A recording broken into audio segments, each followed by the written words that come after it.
¿Y estamos preparados para la guerra que tenemos que vivir todos los días? Poquito, ahí más o menos. ¿Estamos en una guerra o no estamos en una guerra? ¿Ustedes qué dicen? Dice la palabra del Señor en la segunda plaquita, porque no tenemos lucha contra sangre y carne, sino contra principados, potestades, gobernadores de las tinieblas de este siglo, contra huestes espirituales de maldad en las regiones celestes. Estamos en una guerra. Decir al que tenés al lado, ¿sabés que estás en una guerra? No es cantar canciones lindas, gracias Señor, te alabamos, aleluya.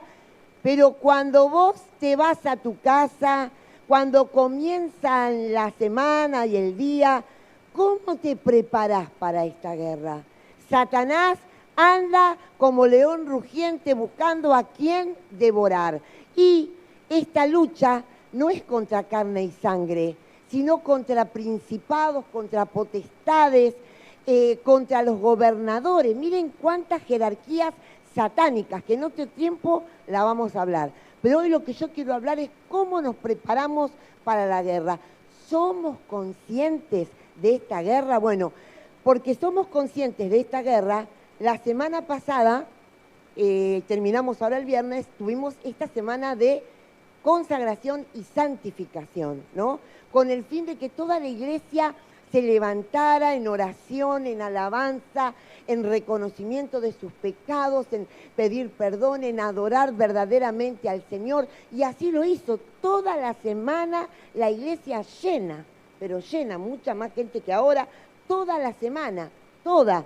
Que yo al principio digo, mujer de poca fe, le dije a las chicas de la guardia que le tocaba, no pongan las sillas blancas, pongan las butacas nada más, que son 75. Entonces después si vienen más, vamos, pero día de semana, nunca tuvieron las 75 solas.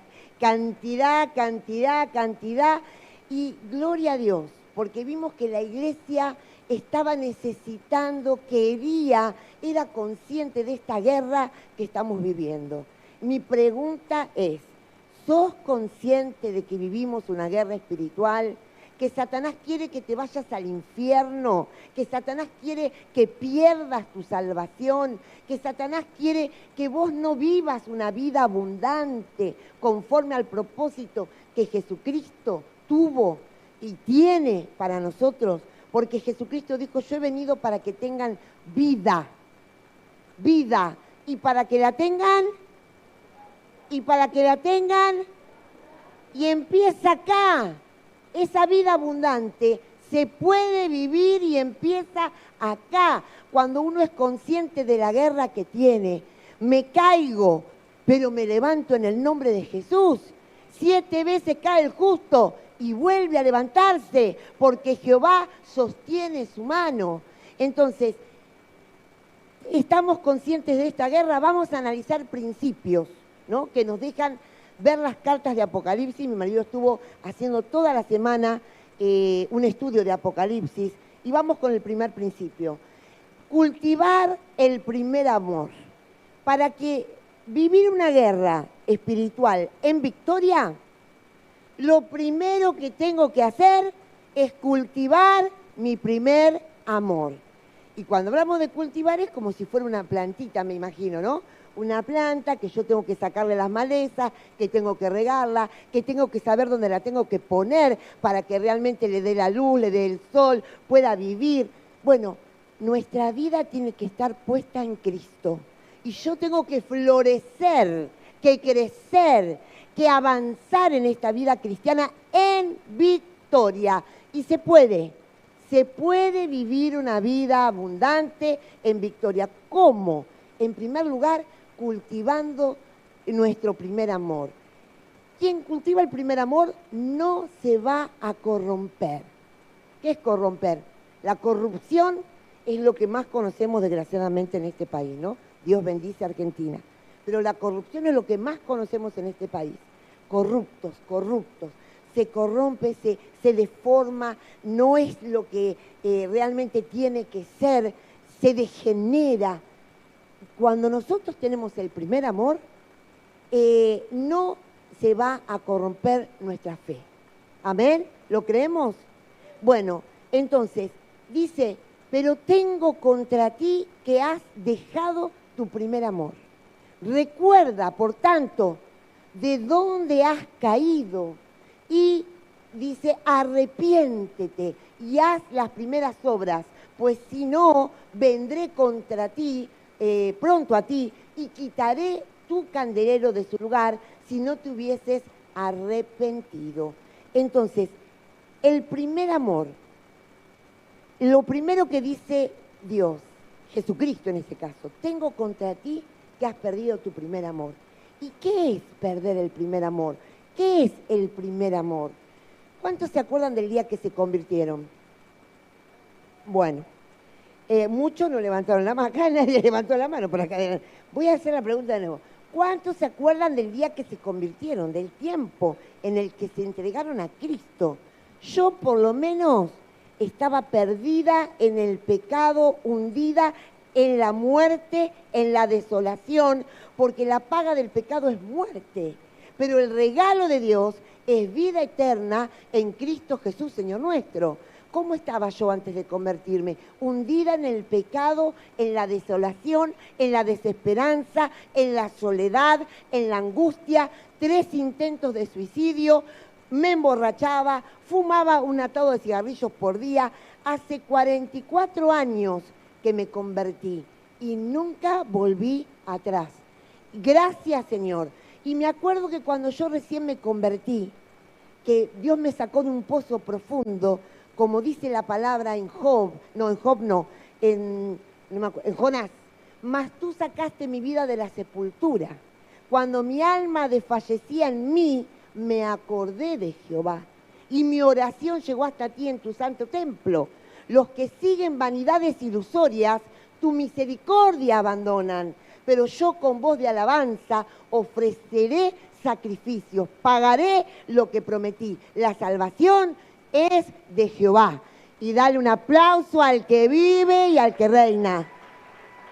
Sacaste mi vida de la sepultura, de la muerte, del muladar, del pozo de la desesperación.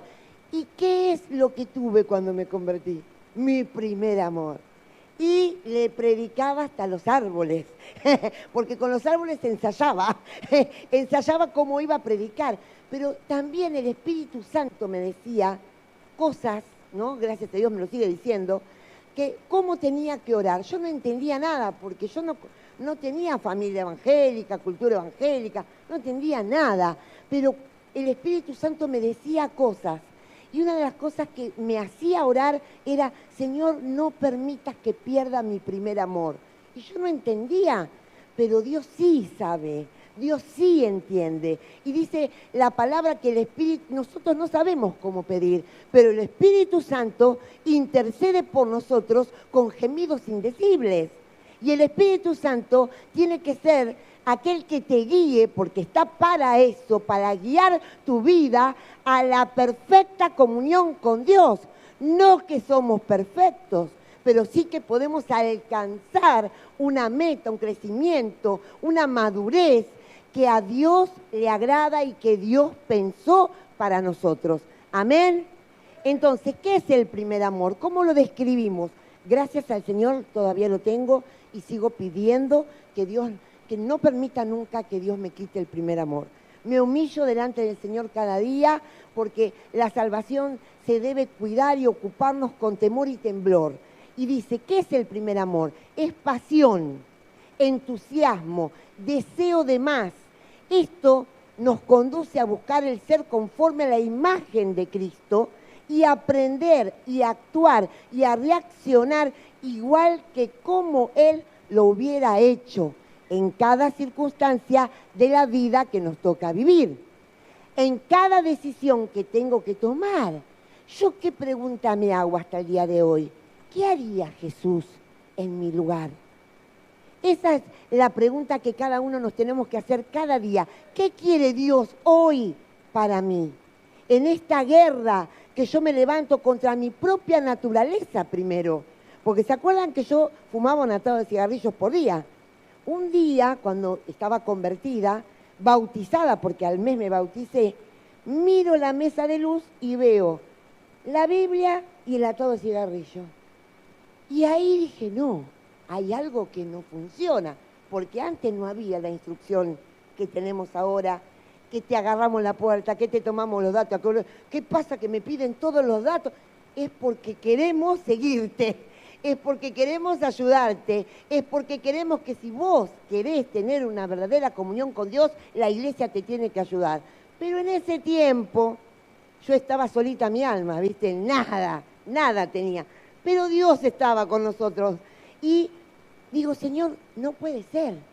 Y empecé a arrodillarme y a pedirle al Señor en mi habitación cada día que me quitara esas ganas de fumar.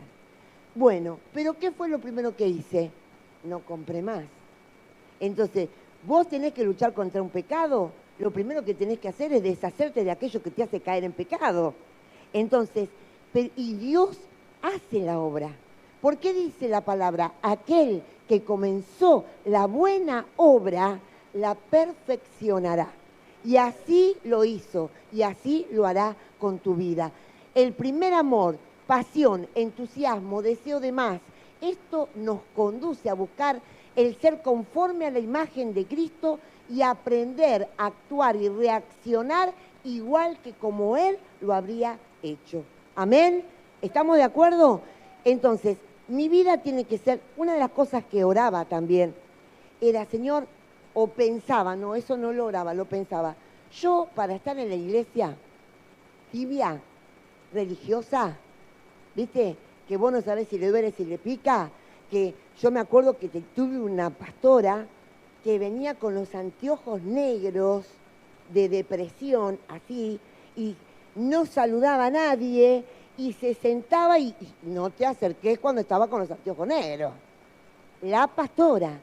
Yo decía, Señor, ¿qué es esto? ¿Esta es la verdadera vida cristiana? ¿Esto es vivir para Cristo? No, yo no quiero ser así. Yo quiero, si estoy en la iglesia y predico a Jesucristo y tengo a Jesucristo como mi Señor, no quiero ser tibia, porque dice la palabra que por cuanto no eres frío ni caliente, porque eres tibio, te vomitaré de mi boca. Yo no quiero ser vomitada. ¿Ustedes? Ah, bueno. ¿Quieren ser vomitados? No, quiero vivir una vida apasionada por Jesucristo. Dice la palabra, porque a los que antes conoció, también los predestinó, para que fuesen hechos conforme a la imagen de su Hijo, para que Él sea el primogénito entre muchos hermanos. Él te conoció, Él te predestinó y Él quiere que seas hecha a la imagen de Jesucristo. ¿Vos querés? Amén, amén, gloria a Dios. Entonces, ¿cuándo se corrompe el primer amor?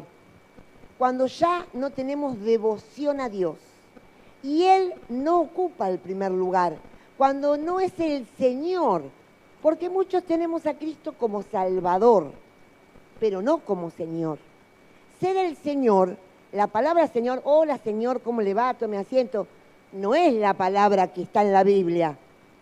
El Señor en la Biblia es el Kyrios, y el Kyrios en griego era el César, el rey, el poderoso, al que había que decir Ave César. Bueno, el Kyrios de nuestra vida es Cristo. A Él nosotros tenemos que rendirnos cada día.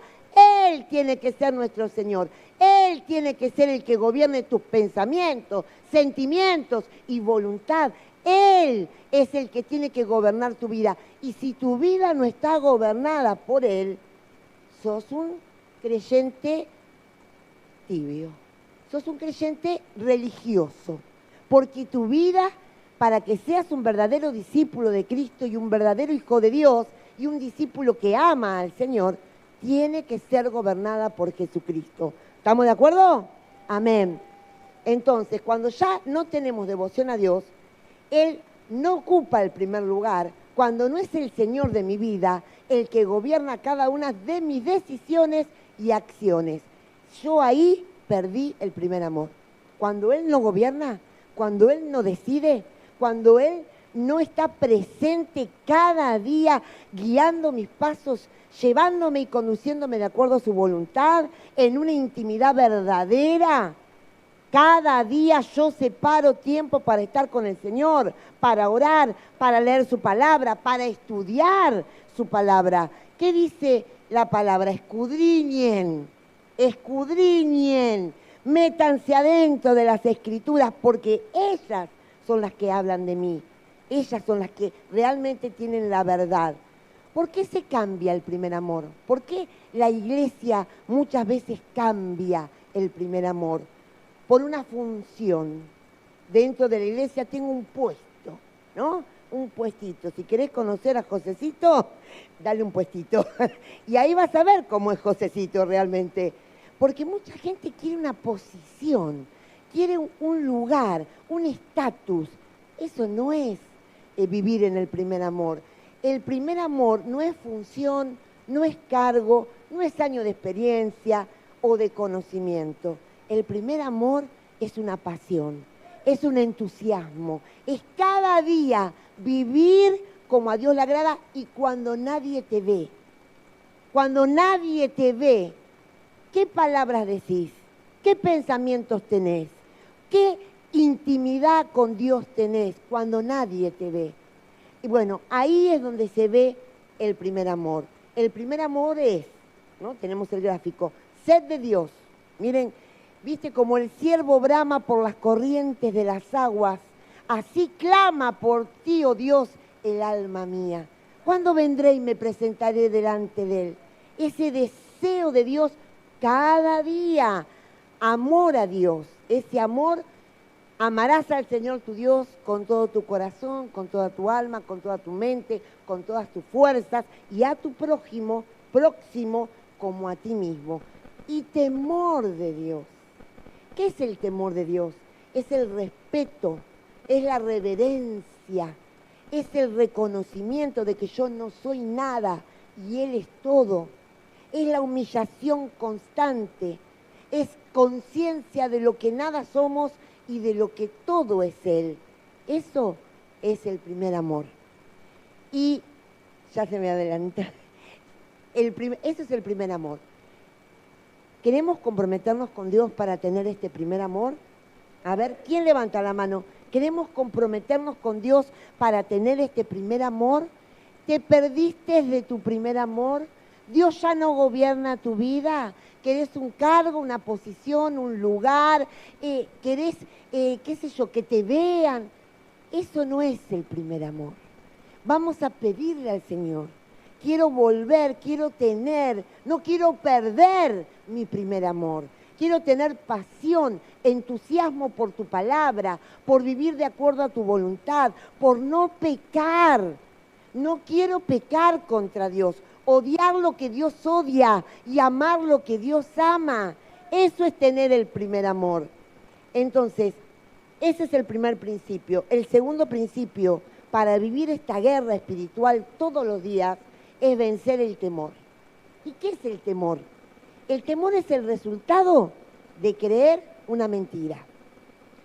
Qué mal que está el país, ¿eh? Está mal, eso es verdad. Pero nosotros, ¿quién gobierna nuestra vida? ¿El presidente o Dios? ¿Quién es el administrador de nuestro dinero? ¿El de Economía, el ministro de Economía o Dios? Yo le creo a Dios. Entonces, por más que haya tierra seca, por más que no haya lo que yo le creo a Dios.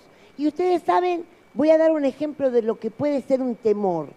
Uno de los tantos, ¿no?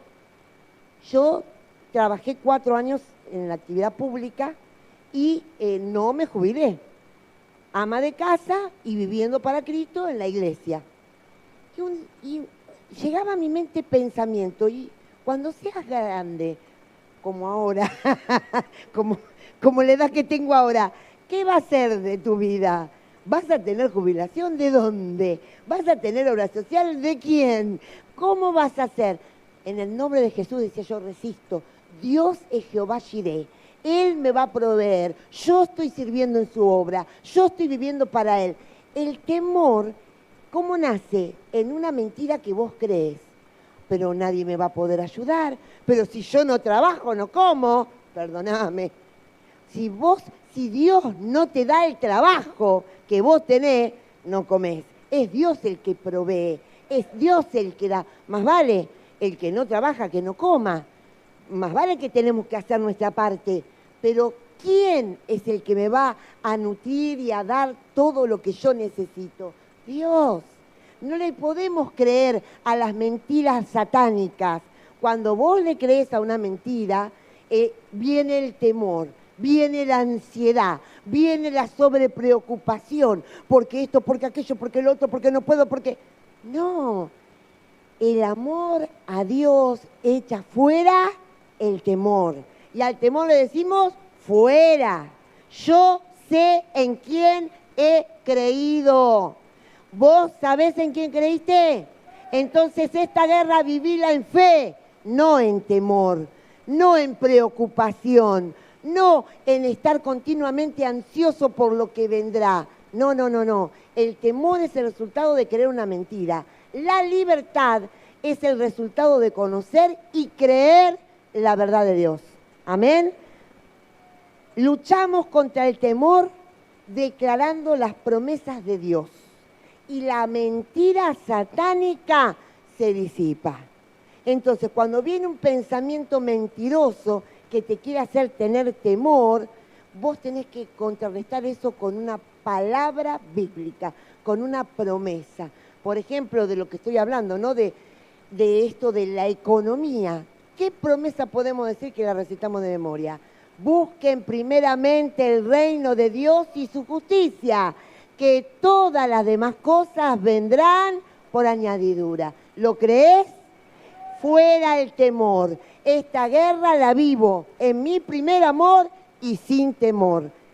Tercer característica de vivir una vida espiritual en guerra, realmente llena del poder y la victoria de Cristo, rechazando las falsas doctrinas.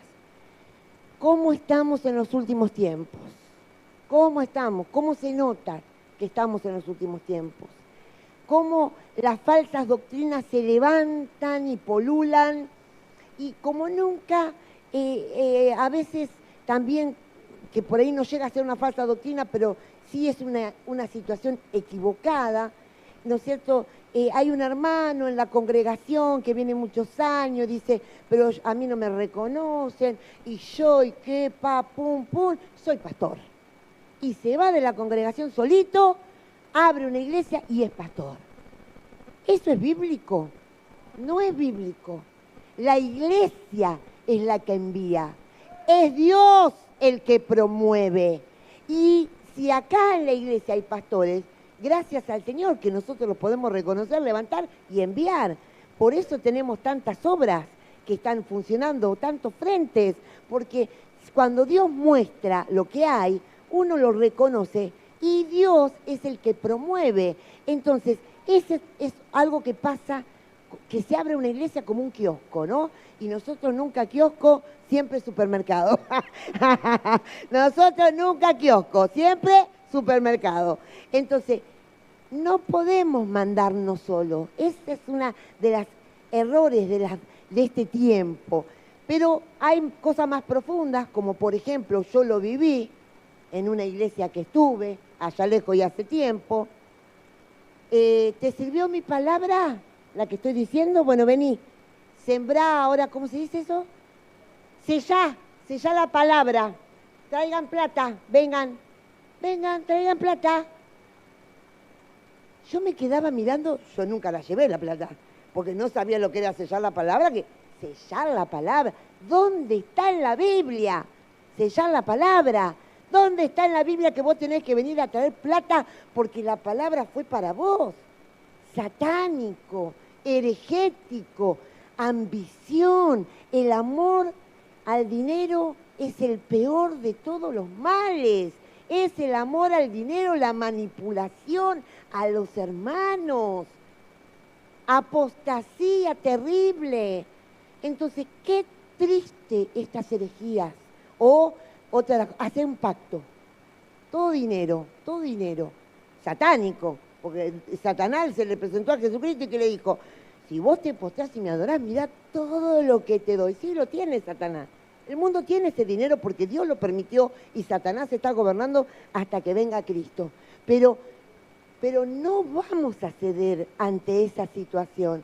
¿Dónde está en la Biblia estas cosas que polulan en las iglesias? La falsa doctrina no se adoptan por errores de entendimiento racional, sino por perder nuestra posición de intimidad con Dios y la guía del Espíritu Santo.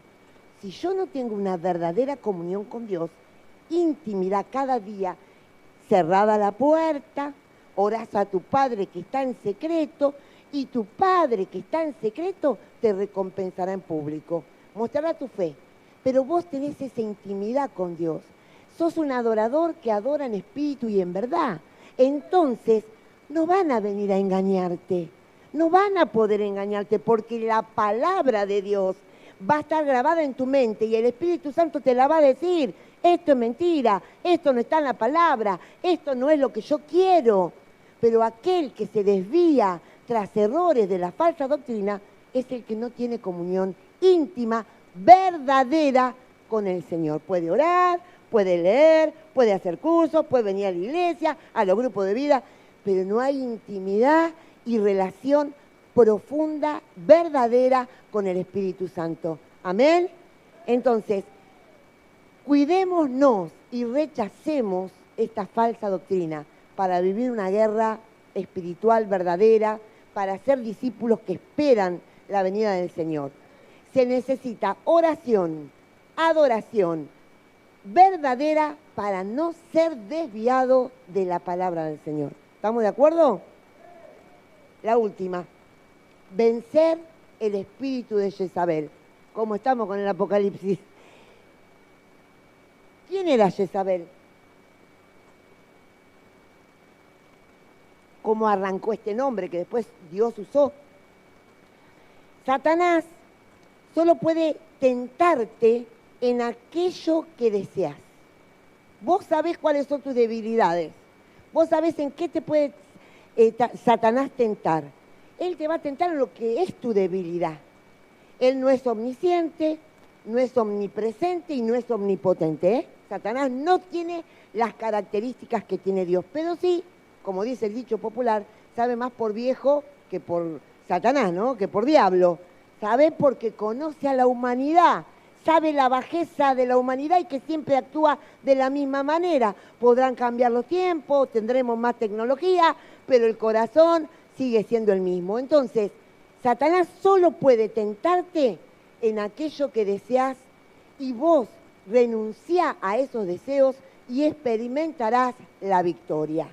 Pero sos vos el que tiene que renunciar. Sos vos el que tiene que ser consciente de los pecados y de las cosas que te atraen y vencer el espíritu de Jezabel. Quiero odiar lo que Dios odia y amar lo que Dios ama. Ahora, ¿cuál es el espíritu de Jezabel? En la historia fue la esposa de Acab, en la época del profeta Elías.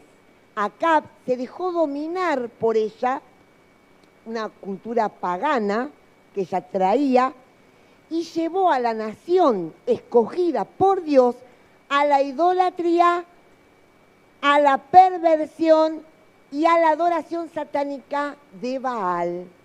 ¿Se acuerdan de eso? ¿Se acuerdan? Bueno, los que no se acuerdan porque ahí que nunca lo leyeron, pero se los estoy contando un poquito. Esta mujer, que fue tomada por Acab como rey de la nación de Israel, lo dominó, lo manipuló. Y tiene que ver con esta actitud que hoy también vemos en la sociedad. La mujer es la que se tiene que levantar. La mujer es la que se tiene que empoderar. La mujer es la que el feminismo. Tampoco digo el machismo, ¿no? Porque hay más mujeres más machistas que los hombres. Que si no es el pastor, que si no me ora el pastor, que si no... Gloria a Dios, el pastor es mi pastor. Y yo estoy acá porque él me lo permitió y me lo pidió. Si no, no estaría, porque he tenido esos dramas.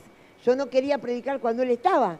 Pues yo decía, no, pero vos sos el pastor, vos sos el hombre, pero vos podés predicar cuando yo estoy, me decía. Hasta que, bueno, Dios me habló y me ayudó a tener esto, ¿no? Pero Él es mi pastor, Él es la cabeza de la iglesia. Yo soy su compañera idónea. ¿Idónea? Sí, estoy ahí acompañándolo. Por supuesto que Dios nos da una inteligencia diferente, nos da una actitud diferente frente a la vida, los hombres y las mujeres vemos las cosas muy diferentes, pero ¿para qué está esa diferencia? Para ayudar, para complementar, no para gobernar. Y el espíritu de Jezabel es la que se levanta para gobernar fuera de la voluntad de Dios, para sacar al varón, porque Satanás siempre viene a robar, matar y destruir. Satanás lo que quiere es siempre desviar la verdad de Dios. Entonces, lo importante de que como mujeres, saber sujetarnos a los varones, a nuestros esposos, que viven en una verdadera fe, y no tener este espíritu de manipulación. Pero además ella, ¿qué hacía? De manipulación, de perversión sexual y adoración satánica. Este es el espíritu de Jezabel que entra dentro de la iglesia.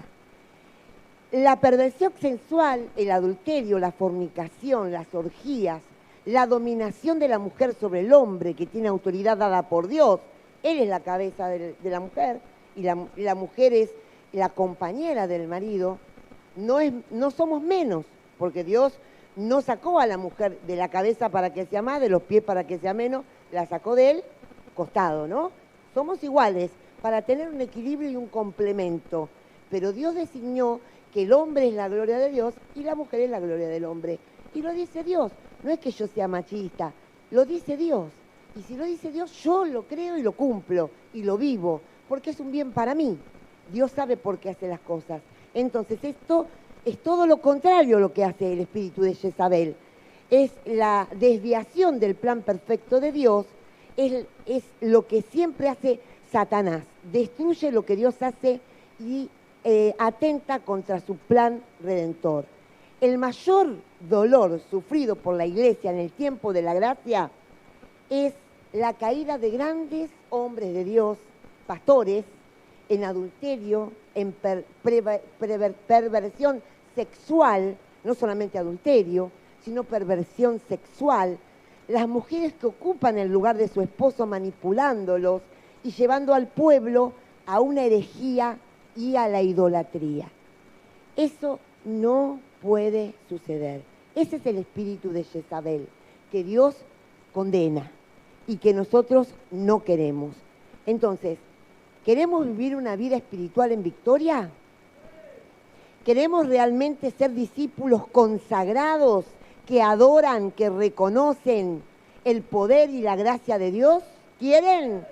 Bueno, luchemos contra estas cosas que se levantan para menguar la verdadera voluntad de Dios en nuestra vida, para que no seamos lo que Dios quiere que seamos y para que no vivamos conforme a su voluntad. 4 cosas, ¿no?, que Dios nos enseñó hoy. Y faltan 3, pero no las hice. No se asusten, quedamos con 4. Y qué importante es decirle al Señor, yo quiero vivir una vida en victoria.